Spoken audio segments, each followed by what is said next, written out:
Bom dia, boa tarde, boa noite. Tendo em vista os últimos acontecimentos que têm ocupado as mídias ao redor do mundo com relação ao falecimento da rainha da Inglaterra, Elizabeth II, e o compromisso do grupo com a história pública, o TranslatioCast traz hoje um drop sobre a morte de reis e rainhas no medievo. Eu sou Cíntia Rocha, doutora em História pela UF. Em seu cancioneiro, no poema 207, Petrarca pede à mulher amada que lhe mate com as armas que dispõe e que não lhe deixe morrer de saudade, porque tal mesquinhez não é digna de um senhor. Justifica o pedido dizendo que uma boa morte honra toda a vida. A frase traz implícita a importância do momento final para as pessoas no medievo. Uma morte digna era, antes de tudo, um sinal divino de uma vida insigne e indício de salvação da alma. No final da Idade Média, ganharam popularidade os tratados que visavam instruir as pessoas sobre as posturas que deveriam ser adotadas no momento final. As obras de Ars Moriendi, ou Arte da Morte, colocavam em destaque que a maneira de morrer tinha grande papel para o trânsito da alma, e que uma boa morte, ou seja, aquela que ocorria de acordo com os cânones do cristianismo, era uma etapa fundamental para aquele que almejava a salvação. A morte considerada honrada era aquela em que o indivíduo era capaz de se despedir dos entes queridos, proferir algumas últimas palavras ou manifestar algum desejo final, cuidar dos assuntos pendentes e receber os ritos sacramentais cristãos, como a extrema-unção. O momento da morte se convertia, assim, em um momento transcendental, o cume da vida humana. Já uma morte ruim, repentina ou violenta, era vista como um claro indício da condição de pecador do falecido. Reforçar e difundir a ideia de uma morte sem honra poderia ser interpretado como um recurso discursivo com o intuito de dar ênfase aos aspectos negativos da vida daquele indivíduo, sendo, portanto, um sinal da justiça divina diante do pecado. Se a morte de um indivíduo normal perturba a comunidade, o falecimento do líder tem uma implicação ainda maior, porque afeta todos os seus membros. Durante o medievo, a autoridade do rei, associada ao caráter sagrado que muitas vezes revestiu a monarquia, fazia com que os rituais e cerimônias por ocasião dos decessos reais fossem especialmente importantes e solenes. Os relatos desses eventos ganhavam destaque nas crônicas do período, geralmente marcando o fim de etapas históricas específicas. A morte de um rei tornava-se especialmente relevante por trazer consigo a ideia de transição, uma vez que o monarca falecido precisava ser substituído por seu sucessor, o que nem sempre ocorria de maneira suave. O caráter transitório e a apreensão que pressupunha o decesso real fazia com que esse ínterim adquirisse um duplo sentido. Ao mesmo tempo em que se manifestavam a dor e a tristeza com o anúncio da morte do rei, procurava-se conectar aquele momento com o ato de sucessão, proclamando algumas vezes o novo rei com anterioridade às cerimônias fúnebres. Era preciso que o momento fosse entendido não como uma ruptura da ordem social, mas como continuidade, uma vez que o rei, enquanto indivíduo, estava morto. Entretanto, a monarquia, enquanto instituição, permanecia viva. É o que denota a frase que se tornou corrente no século XV e que é usada até hoje por algumas monarquias que resistiram ao tempo e às revoluções. O rei está morto, vida longa ao rei. No Drops de hoje, vamos dar mais atenção aos reinos da Península Ibérica. Em Castela, as crônicas pouco ou nada falam sobre o enterro dos reis, limitando-se a sinalizar para onde havia sido levado o corpo e qual destino final havia sido eleito pelo falecido em questão para receber seu sepulcro. Algumas vezes são feitas alusões ao cortejo e missas fúnebres, mas as narrativas costumam centrar-se em 4 momentos principais: as circunstâncias da morte, as honras fúnebres ou exéquias, as demonstrações de tristeza por parte dos súditos e a proclamação do sucessor. A maneira como os reis haviam vivido seus momentos finais era um dado importante, pois seriam sinais divinos da condição de honrado ou pecador daquele indivíduo, e por isso as crônicas se detêm muito nesse aspecto. Vejamos o exemplo do relato da morte de Fernando III, que, enquanto estratégia discursiva, representava perfeitamente o ritual idealizado da morte, tradicionalmente associado a figuras santas. O monarca, ao perceber que se aproximava o momento da morte, cumpriu todos os passos que se esperava de um bom rei cristão.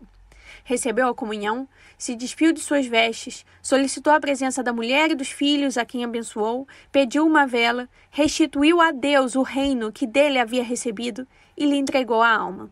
O relato foi pintado com vívidas cores pelos cronistas, que exaltavam Fernando como fiel ideal, temente a Deus e a seu serviço, como recomendavam as 7 partidas. Como destacou o professor Nieto Soria, abro aspas, o rei o é por eleição divina, atuando como vicário de Deus, fecho aspas. E no momento da morte, o monarca, em um ato de piedade, entregava o poder que lhe havia sido dado. O poder que seria de fato imortal é o que residiria em Deus e não na pessoa do monarca, que dele teria sido destituído após a morte. Por outro lado, a divulgação da morte má se convertia em um claro indício da condição tirânica do monarca falecido. A estratégia foi utilizada nos momentos em que os cronistas desejavam transmitir a ideia de que aquele havia sido um mau governante, como foi o caso dos primeiros Trastâmara com relação à morte de Pedro I, chamado posteriormente de O Cruel, cujos relatos reforçavam a ideia de um rei atroz e desalmado que encontrou uma morte violenta pela espada do irmão. Muitos relatos de falecimento de reis e rainhas eram acompanhados de descrições de fenômenos naturais, como terremotos, eclipses, passagens de cometas e tempestades, que eram entendidos como sinais divinos. Essas perturbações da ordem natural geralmente estavam associadas ao desejo do cronista de dotar os reis de poderes sagrados, como eram também os relatos que afirmavam que os reis antecipavam o momento da morte. Além disso, a manifestação de forças divinas com respeito ao destino dos monarcas denotava certa proximidade entre eles e a divindade, dando ênfase à ideia de sacralidade régia.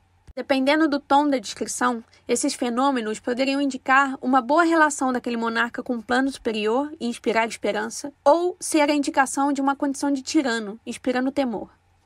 É interessante observar como esse recurso foi utilizado pela mídia atual com relação ao falecimento de Elizabeth II da Inglaterra. Antes do anúncio oficial da morte da monarca, foi visto um arco-íris sobre o Palácio de Buckingham e logo após, no Castelo de Windsor. As fotos foram registradas e publicadas por canais de notícia em todo o mundo. Em Castela, as exéquias reais costumavam durar 9 dias e envolviam praticamente todo o reino. As cerimônias se davam em 3 âmbitos distintos: o local onde havia falecido o monarca, o local onde se encontrava o sucessor, caso não fosse o mesmo, e as principais cidades do reino. Nas cidades, 3 atos compunham as representações fúnebres. O primeiro, a cerimônia civil. O segundo, a procissão. O último, a cerimônia religiosa. O segundo conectava os lugares físicos onde se celebravam os outros 2. A parte civil se dava nas ruas e praças principais e a religiosa na igreja ou catedral. Durante o século XV, em ambos, deveria estar presente uma superfície alta coberta com panos negros, que seria a representação do túmulo. Em alguns reinos, como em Aragão, eram utilizadas efígies que representavam o próprio monarca morto. Também estavam presentes outros recursos simbólicos, como escudos e o pendão real. Em Castela, esses elementos protagonizavam uma das principais cenas da cerimônia civil: a destruição dos escudos de armas do monarca falecido, que logo seriam substituídas pelas de seu sucessor.